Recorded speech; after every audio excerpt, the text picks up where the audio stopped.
ఓం నమ శివాయ. శివబాబా స్మృతిలో ఉన్నారా? భారత మాతా శివశక్తి అవతార్. ఓం పితా శ్రీ బ్రహ్మబాబా వాణి. ప్రభాత పాఠము. తేదీ 13/8/2026. పూర్వ తేదీ 2/7/2020. ప్రియమైన పిల్లలు, నా ఆసక్తి ఎక్కడెక్కడికి వెళ్తోంది అని మిమ్మల్ని మీరు పరీక్షించుకోవాలి. బాబా అనుకోకుండా ఈ వస్తువును వదిలివేయండి అని చెబితే మీరు వదిలివేయగలుగుతారా? అసలైన బంగారము ఎలా ఉంటుందంటే అది సులభంగా మలచబడుతుంది. బాబాని ప్రశ్న అడిగారు. సత్యయుగంలో వండుకోవడము ఉండదని, కేవలము పండ్లు మాత్రమే తింటారని, కేవలము జ్యూస్ మాత్రమే తాగుతారని చెప్తున్నారు. వండిన ఆహారాన్ని తినకూడదని కొందరు చెప్తున్నారు. సాత్విక ఆహారంలో కేవలము పండ్లు, డ్రై ఫ్రూట్స్ మాత్రమే వస్తాయని ఒక సోదరుడు చెప్తున్నారు. మరి అలాంటప్పుడు పప్పు, అన్నము, కూర, రొట్టె వంటి వాటిని బాబా ఏమని అంటారు? బాబా మేము ఇప్పుడు ఏం చేయాలి? బాబా సమాధానం చెప్తున్నారు. చూడండి పిల్లలు, సాత్వికత ఇంకా సతోప్రధానత ఇవి పూర్తిగా సత్యయుగంలోనే ఉంటాయి. ప్రాపంచిక లెక్కల ప్రకారంగా సత్వప్రధానమైన దానిలో పండ్లు, జ్యూసులు మాత్రమే వస్తాయి. ఇక రెండో విషయం ఏమిటంటే సత్యయుగంలో ఎక్కువగా పండ్ల రసాలనే తీసుకుంటారు.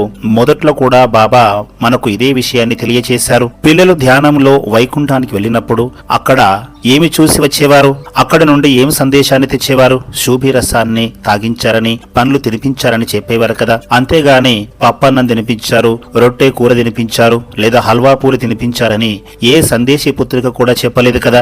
సత్యయుగంలో సత్వప్రధానత ఉంటుంది. ద్వాపరయుగంలో బయట నుంచి విషయాలు రావడం మొదలవుతాయి. ఎవరికి బుద్ధికి తోచినట్లుగా వారు ఆలోచించడం వల్ల అనేక విషయాల యొక్క విస్తరణ పెరిగింది. సాకారంలో ఉన్నప్పుడు కూడా బాబా అందరికీ భోజనాన్ని తినిపించేవారు కదా అని పిల్లలు ఆలోచిస్తూ ఉంటారు. కానీ ఆ సమయం వేరు. ఏదైనా యజ్ఞం చేసేటప్పుడు అందులో ఏమేమి వేస్తారు? కర్రలు, ఎండుగడ్డి ఎక్కడెక్కడి నుంచో తీసుకువస్తారు. ఆ తర్వాత అన్ని రకాల సామాగ్రిని, నూనె, బార్లీ, నువ్వులు, ఇక మిగతావన్నీ కూడా అందులో వేసి స్వాహ చేస్తారు.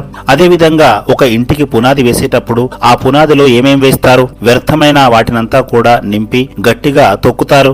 కానీ పునాది దాటి పైకి భవనం నిర్మిస్తున్న కొద్దీ ఎంతో మంచి ఇటుకలను వాడతారు. చివరి అంతస్తు వచ్చేసరికి పైకప్పు వేసేటప్పుడు కూడా ఎలాంటి కర్రలు, సామాగ్రి ఉపయోగిస్తారంటే ఎంత బరువు వేసినా విరిగిపోని సామాగ్రిని వాడతారు. చివరి దశలో నాణ్యమైన సరుకునే వాడతారు.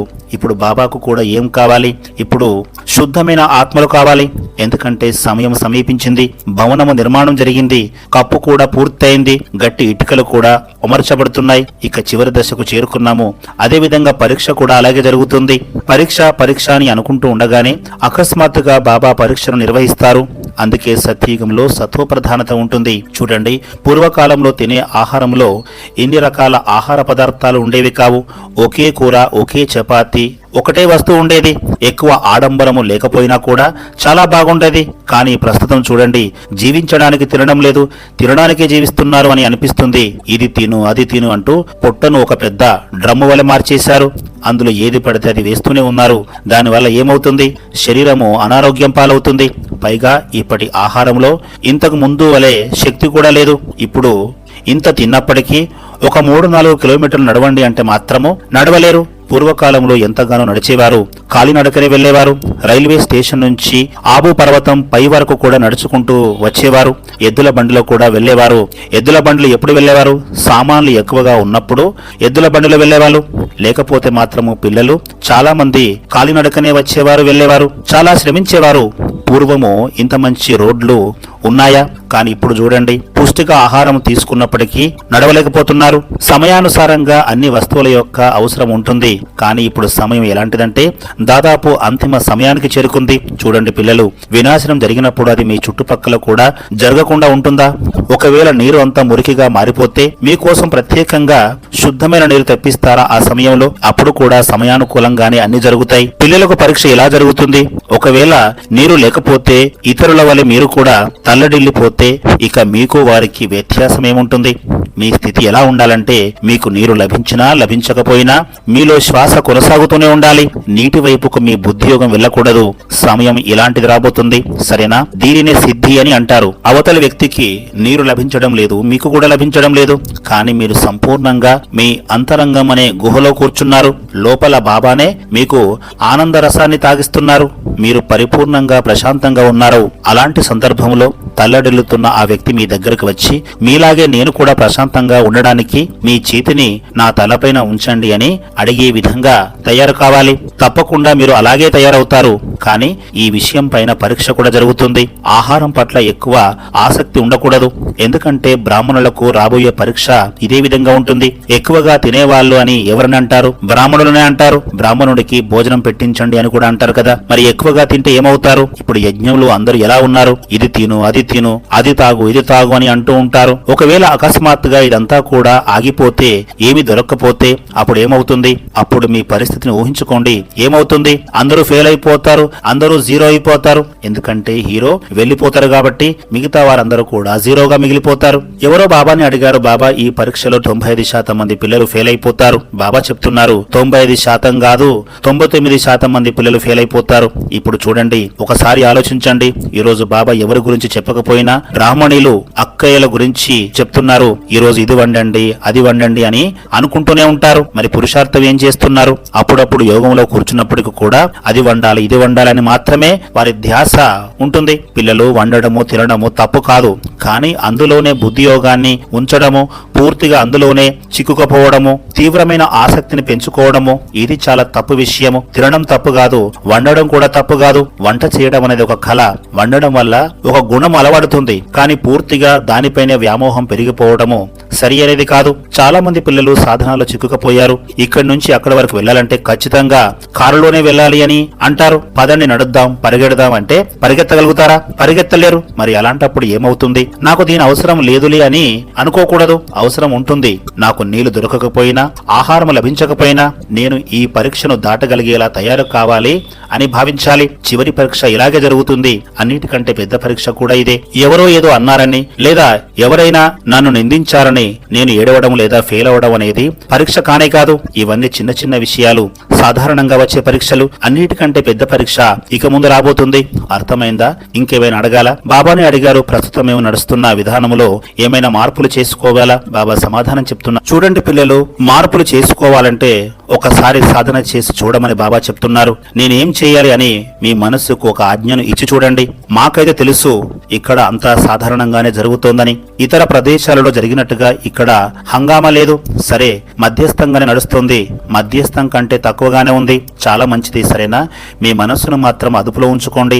మీ మనస్సును అదుపులో ఉంచుకోవాలి. మనస్సు అదుపులోకి వస్తే అంతా అదుపులోకి వచ్చేస్తుంది. సరేనా? అప్పట్లో వాటి యొక్క అవసరం ఉంది. ఎందుకంటే ఆ రోజుల్లో వినాశనము జరిగేది లేదు. అది స్థాపన కాలము. ఆ తర్వాత పాలన పొందే సమయం కూడా గడిచిపోయింది. కానీ ప్రస్తుత సమయము ఏ సమయము? వినాశనం యొక్క సమయము. అర్థమవుతుంది కదా? సరే పిల్లలు, అందరి పిల్లలకు చెప్పండి. కూర్చొని మిమ్మల్ని మీరు పరీక్షించుకోవాలి. నా ఆసక్తి ఎక్కడెక్కడికి వెళ్తోంది? ఒకవేళ నా బాబా అకస్మాత్తుగా ఈ వస్తువును వదిలివేయు అని చెప్తే నేను వదిలిపెట్టగలనా అని పరిశీలించుకోవాలి. మిమ్మల్ని మీరు అలా మలుచుకోగలరా? బాబా మనల్ని ఏ విధంగా తయారు చేస్తున్నారు? గోల్డ్ వల్ల తయారు చేస్తున్నారు. గోల్డ్ లో కూడా రియల్ గోల్డ్ గా తయారు చేస్తున్నారు. మరి అసలైన బంగారంలో ఎలాంటి ప్రత్యేకత ఉంటుంది చెప్పండి? దాని ద్వారా ఎంత సన్నటి సూక్ష్మమైన ఆభరణం తయారు చేసినా అసలైన బంగారము సులభంగా మలచబడుతుంది. అదే కల్తీ బంగారం అయితే దాన్ని మలచడానికి చాలా కష్టపడాల్సి వస్తుంది సోదరా. దాన్ని కొట్టాల్సి వస్తుంది, పగలగొట్టాల్సి వస్తుంది, ఎంతో కష్టం చేయాల్సి వస్తుంది. కానీ అసలైన బంగారంతో తేలికగా ఆభరణం తయారవుతుంది. దాని ద్వారా ఎంతో చక్కటి డిజైన్ కూడా వస్తుంది. చూడటానికి చాలా బాగుంటుంది. కాబట్టి పరీక్షించుకోవాలి, మేము రియల్ గోల్డ్ వల్ల తయారవుతున్నామా అని పరీక్షించుకోవాలి. అన్నిటికంటే పెద్ద విషయం ఏమిటంటే రియల్ గోల్డ్ గా మన సంస్కారాల ద్వారా మాత్రమే తయారవుతాము. సంస్కారాలు ఎలా ఉన్నాయి ఒకసారి పరిశీలించుకోవాలి. బాబాకు ఎలాంటి పిల్లలంటే ఇష్టము? సంస్కారాల మిలనము అంటే సంస్కారాల కలయిక అనే రాసలీల చేసే పిల్లలే ఇష్టము. సరేనా? ఒకరితో ఒకరు కలిసిమెలిసి నడవాలి. ఈ సంస్కారాల మిలనం అనేది చాలా అవసరము. బాబా అందరిని ఎంతగానో ప్రేమిస్తారు. ఎందుకంటే మీరందరూ కూడా బాబా యొక్క తీయనైన మాధుర్యమైన పిల్లలు. కానీ మిమ్మల్ని మీరు పరీక్షించుకోవాలి. ఎందుకంటే జపమాల అనేది చాలా పెద్దగా ఏమి ఉండదు. ఆ మాలలో పూసల వలె మారాలంటే రియల్ గోల్డ్ గా కావాలి. అప్పుడే మీరు అందులో రత్నంగా కాగలుగుతారు. కాబట్టి పిల్లలందరూ తమను తాము సూక్ష్మంగా పరీక్షించుకోవాలి. అలాగే బాబాకు ఉత్తరం రాయాలి. బాబా, నాలో ఈ లోపాలు ఉన్నాయి, వీటిని నేను తొలగించుకోవాలి. బాబా, వీటిని సమాప్తం చేయాలి. మీరు నాకు తోడుగా ఉండండి. నేను మీ వారిగానే ఉండాలి, పరిపూర్ణంగా మారాలి, సంపూర్ణంగా కావాలి. ఈ విధంగా ఆలోచించాలి. సరేనా? ఇంకేమైనా అడగాలా? బాబాని అడిగారు. బాబా చాలా మంది పిల్లలు ఇక్కడికి రావడం కోసము ఎదురు చూస్తున్నారు. బాబా సమాధానం చెప్తున్నారు. దీని గురించి బాబా ఏమని చెప్తారు? ఇప్పుడు వేలాది మంది పిల్లలు చాలా పెద్ద లైన్ లో నిలబడి ఉన్నారు.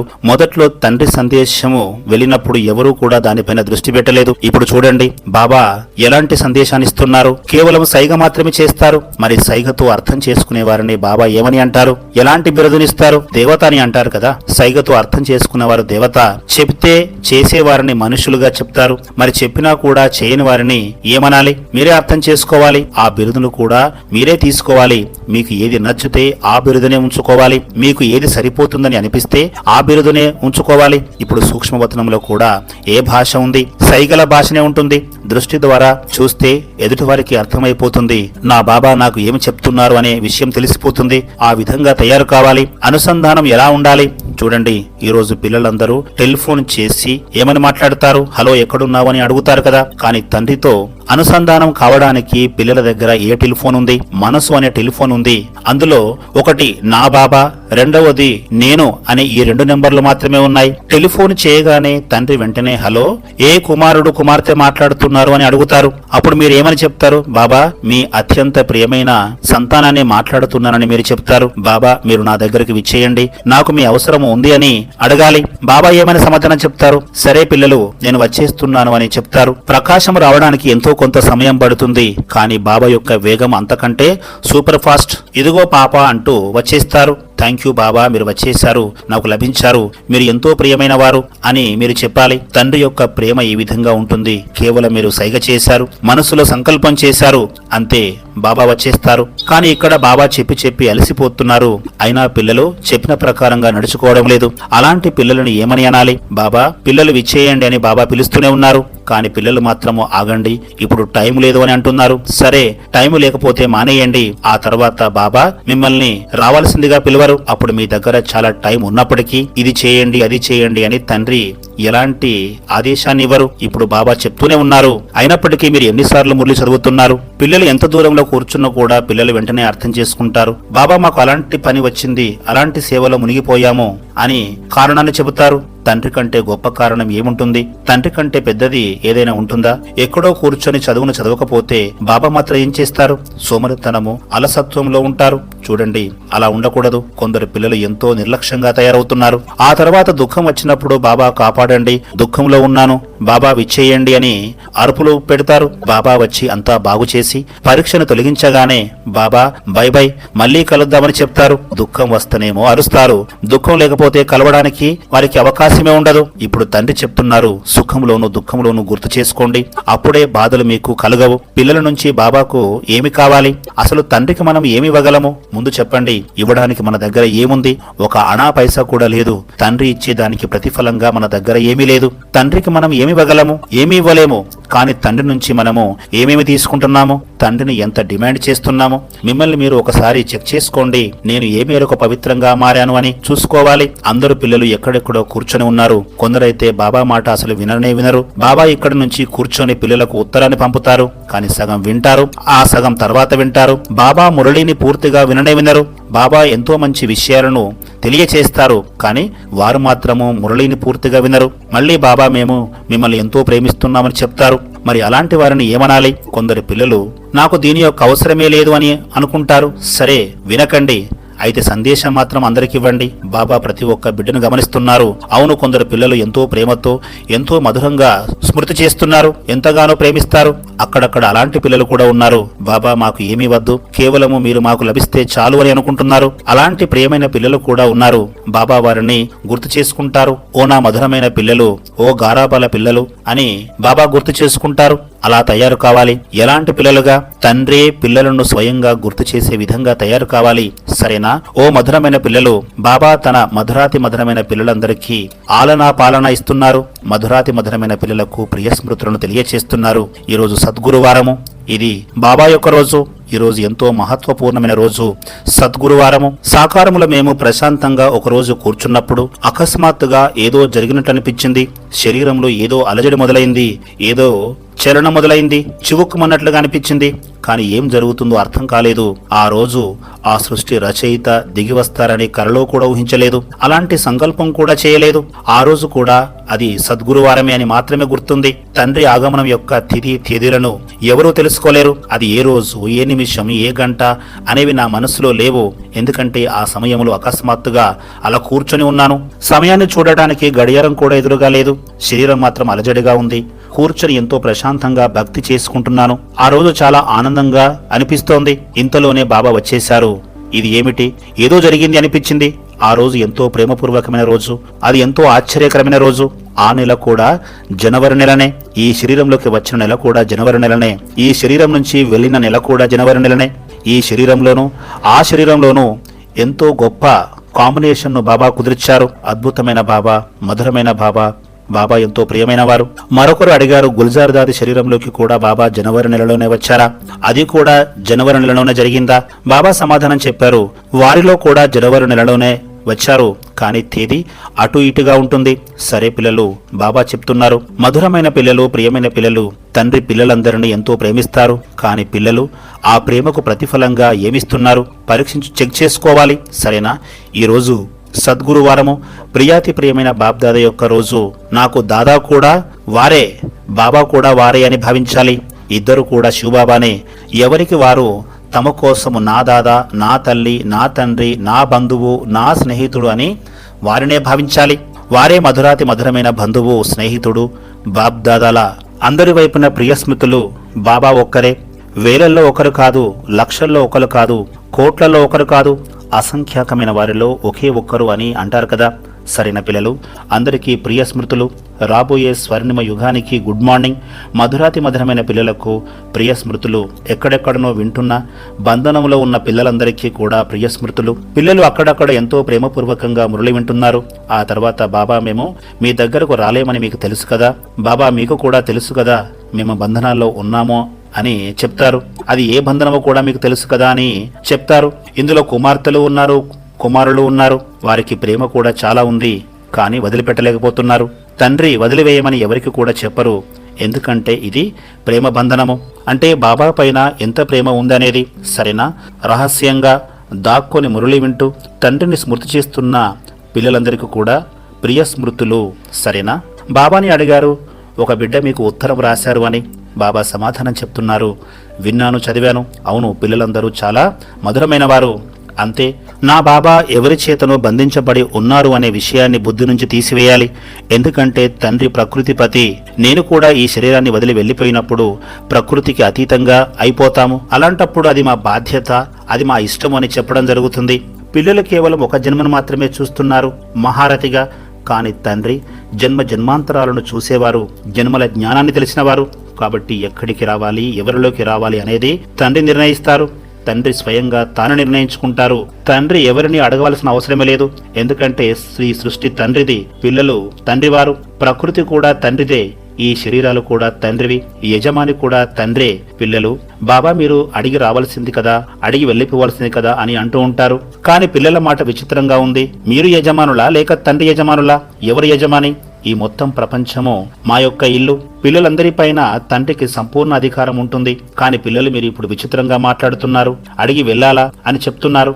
బాబాకి ఎంత మాత్రం అవసరం లేదు. ఎందుకంటే వారే అసలైన యజమాని. తండ్రికి ఎవరైనా యజమాని కాగలుగుతారా?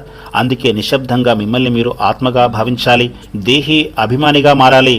తండ్రిని గుర్తు చేయాలి. పాప కర్మలను పోగు చేసుకోకండి. యజమానికి యజమానిగా మారడానికి ప్రయత్నించకండి. సృష్టిలోని ఏ మూలన బలోపేతం చేయాలో యజమానికి బాగా తెలుసు. ఏ మూలలో ఎక్కువ మట్టి వేయాలి, ఏ మూల నుంచి మట్టిని తీసివేయాలి అనేది వారికి మాత్రమే తెలుసు. అందుకే పిల్లలందరూ ఎవరి పురుషార్థం వారు చేసుకోండి. ఫలానా వారిలో ఈ లోపం ఉంది అని ఎవరు కూడా ఆలోచించకూడదు. అలాంటి ఆలోచన వద్దే వద్దు. తండ్రి ఎన్నుకున్నారు, అది తండ్రి ఇష్టము. తండ్రి ఎంచుకోవడంలో ఎన్నటికీ తప్పు జరగదు. అందుకే మీ ఆత్మను అలంకరించుకోండి. ఇతరుల అలంకరణలో లోపాలు వెతకకండి. వారిలో ఇది ఉంది, వారిలో అది ఉంది, ఆమె ఇక్కడ బొట్టు పెట్టుకుంది, అక్కడ బొట్టు పెట్టుకోలేదు, ఇక్కడ తిలకం దిద్దుకుంది, అక్కడ దిద్దుకోలేదు అని అనుకోకూడదు. అలాంటి విషయాలు వద్దే వద్దు. ఒకవేళ వారు పాడు చేసుకుంటే వారికే నష్టం కలుగుతుంది. వారిని చూసి మీరు ఎందుకు నష్టం చేసుకుంటున్నారు? గుణాలను చూడండి, గుణాలనే ఆభరణాలను చూడండి. తండ్రి వారిని ఎందుకు ఎన్నుకున్నారు? వారిలో ఏ లోపం ఉంది? వారు తెలివైన వారు కాదు, నేనే తెలివైన వారిని అని అనుకోకండి. ఇది చాలా పెద్ద మూర్ఖత్వం అవుతుంది. ఎవరు తెలివైన వారో తండ్రికి బాగా తెలుసు. సరే, తండ్రికి అమాయకులైన పిల్లలే కావాలి. ఎలాంటి వారంటే ఏమీ తెలియని వారిలా ఉండాలి. యజమాని ఎలా చెప్తే అలా చేసేవారు కావాలి. అలాంటి పిల్లలంటే తండ్రికి ఎంతో ఇష్టము. బాబా అటువంటి వారిని సంపూర్ణంగా తెలివైన వారిగా తయారు చేస్తున్నారు. భోలా పిల్లలు కావాలి, తండ్రికి ప్రియమైన పిల్లలు కావాలి. బాబా కూడా చెప్తున్నారు అందరూ అమాయకంగా మారిపోవాలి అని. మారిపోతారా మరే? సరే పిల్లలు, ఇప్పుడు వెళ్తున్నాము, మళ్ళీ కలుద్దాము. వరదానము: ఐషో ఆరాం ముక్తు భవ. రాజులు తమ రాజ్యాన్ని పోగొట్టుకున్నారు, నాయకులు తమ కుర్చీని కోల్పోయారు, నియంతలు తమ అధికారాన్ని పోగొట్టుకున్నారు. దానికి కారణమేమిటి? తమ స్వంత బాధ్యతను వదిలివేసి సుఖభోగాలలో మునిగిపోవడమే. ఏదో ఒక విషయానికి లొంగిపోయారు, అందుకే అధికారాన్ని కోల్పోయారు. వశమైపోయిన వారు తమ అధికారాన్ని సద్వినియోగం చేసుకోలేరు, తమ శక్తిని కూడా ఉపయోగించుకోలేరు. సరిగ్గా అలాగే పిల్లలు మీకు లభించిన ప్రతి సెకను, ప్రతి సంకల్పం యొక్క అధికారము ఏవైతే ఉన్నాయో వాటిని మీరు యథార్థమైన రీతిగా ఉపయోగించడం లేదు. సోమరితనము, అజాగ్రత్తలోకి వచ్చి మీ యొక్క అధికారాన్ని ఉపయోగించలేకపోతే విశ్వ కళ్యాణం ఎలా జరుగుతుంది? మీ ఒక సంకల్పం ఒక స్విచ్ లాంటిది. అది మొత్తం విశ్వంలోని అంధకారాన్ని ఒక క్షణకాలంలోనే తుడిచిపెట్టగలదు. మీరు అంతటి మహానాత్మలు కాబట్టి ఈ అమూల్యమైన వజ్రతుల్యమైన జీవితాన్ని కేవలము సుఖభోగాల్లో వ్యర్థం చేసుకోకండి. ఓం నమః శివాయ.